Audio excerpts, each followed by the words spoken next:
કોદિયા ગામે પારિવારિક જમીન મામલે એક વ્યક્તિ પર ગંભીર હુમલો।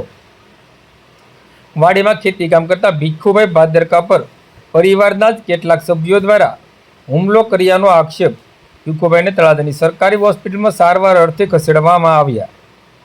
મળતી માહિતી મુજબ આજે તારીખ 9 ઓગસ્ટ 2024ને રવિવારના રોજ સવારે 10:30 વાગ્યાના અરસામાં કોદિયા ગામે રહેતા ભીખુભાઈ કાનાભાઈ ભાદરકા પોતાની વાડીએ ખેતર ખેડી રહ્યા હતા। તે દરમિયાન તેમના જણાવ્યા મુજબ તેમના જ પરિવારના અમરુભાઈ કાનાભાઈ ભાદરકા, રાજેશભાઈ અમરુભાઈ ભાદરકા અને ભરતભાઈ ઉર્ફે કાળુભાઈ અમરુભાઈ ભાદરકા ત્યાં આવી પહોંચ્યા હતા અને તેમની સાથે મારામારી કરી હોવાનો આક્ષેપ કરવામાં આવ્યો છે। ભીખાભાઈ ભાદરકાના જણાવ્યા મુજબ આરોપીઓ દ્વારા તેમના ઉપર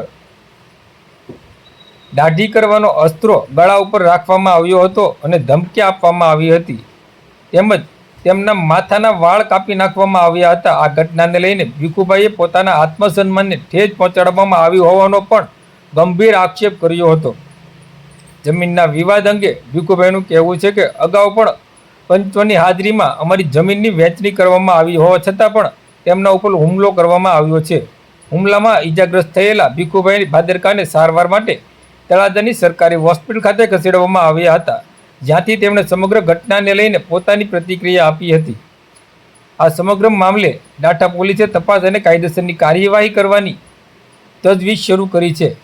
જોકે સમગ્ર ઘટનામાં સાચી હકીકત શું છે, હુમલો કયા સંજોગોમાં થયો છે તે પોલીસની તપાસ પૂર્ણ થયા બાદ જ સ્પષ્ટ થશે। મારું નામ ભાદરકા ભીખુભાઈ કાનાભાઈ। હું મારા ઓલામાં વાડીમાં ખેડતો હતો, એટલામાં મારા મોટા ભાઈ અમરુભાઈ કાનાભાઈ, એના દીકરા રાજેશભાઈ અમરુભાઈ અને કાળુભાઈ અમરુભાઈ એ આવીને ટૂંકમાં મારી ઉપર હુમલો કરવા આવ્યા કે આ તારા બાપની જમીન છે, હું કરવા ખેડશો।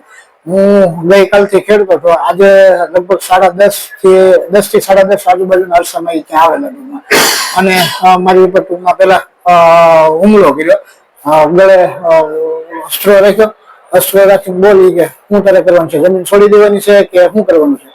તો મેં કીધું મારી જમીન છે તો શું કરો તમે આ રીતે એમ કરો છો? અમે લગભગ 15-20 દિવસ પહેલા મહિના દિવસ આના અંદાજમાં અમે 500 ની રૂબરૂ બધી સમજાવટ પણ થયેલી અને બધું ઓલું ગોઠવણી થયેલી, એટલે એ આવીને સીધો અસ્ત્રો માર્યો ને પછી મને ટૂંકમાં કુહાડીને ઊંધા ઘા કરવા મળ્યા ને ધોકે માર્યું ટૂંકમાં બધી આવું બધું છે।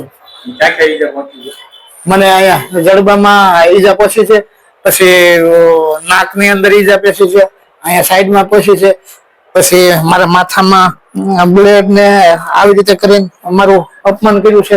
હું એક સામાજિક કાર્યકર્તા છું, સમાજની અંદર હું ક્યાંય ન જઈ શકું કે કોઈ મિત્ર વર્તનમાં ન મળી શકું, એના માટે આ ટૂંકમાં ઓલું મારો અસ્ત્રો મારીને ઓલું કર્યું।